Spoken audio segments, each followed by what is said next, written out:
وفاقی آئینی عدالت کے نجی اداروں کے ملازمین کے لیے اولڈ ایج پینشن سے متعلق اہم فیصلہ سناتے ہوئے employees old age benefits institution کو تمام درخواست گزاروں کو ماہانہ پینشن ادا کرنے کا حکم دے دیا گیا۔ اس حوالے سے مزید تفصیلات جانتے ہیں اسلام آباد سے بیورو چیف بلال ڈار سے۔ جی بلال، کیا تفصیلات ہیں؟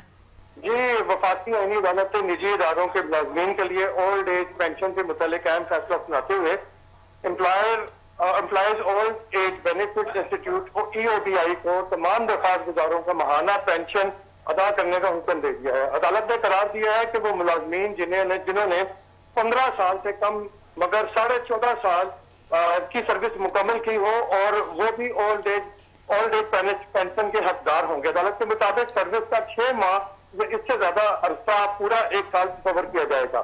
یہ فیصلہ چیف جسٹس امین الدین خان نے کی سربراہی میں قائم 3 رکنی بینچ نے سنایا، جبکہ جسٹس احسن اظہر رضوی نے اس حوالے سے تحریری فیصلہ جاری کیا ہے۔ عدالت نے EOBI کی جانب سے دائر کی گئی تمام اپیلیں مسترد کرتے ہوئے لاہور ہائی کورٹ کے 2024 اور 2025 کے فیصلے برقرار رکھے ہیں۔ وفاقی آئینی عدالت نے اپنے فیصلے میں کہا ہے کہ لاہور ہائی کورٹ کے فیصلے درست ہیں اور ان میں مداخلت کی کوئی گنجائش نہیں ہے۔ عدالت نے شیڈیول کو قانون کا لازمی حصہ قرار دیتے ہوئے واضح کیا ہے کہ EOBI کا 2022 کا سرکلر پینشن کے قانون کا حق متاثر نہیں کیا جا سکتا۔ عدالت نے مزید کہا ہے کہ فلاحی قوانین کی سخت تشریح کے ذریعے ملازمین کو پینشن سے محروم کرنا ناانصافی کے مترادف ہے۔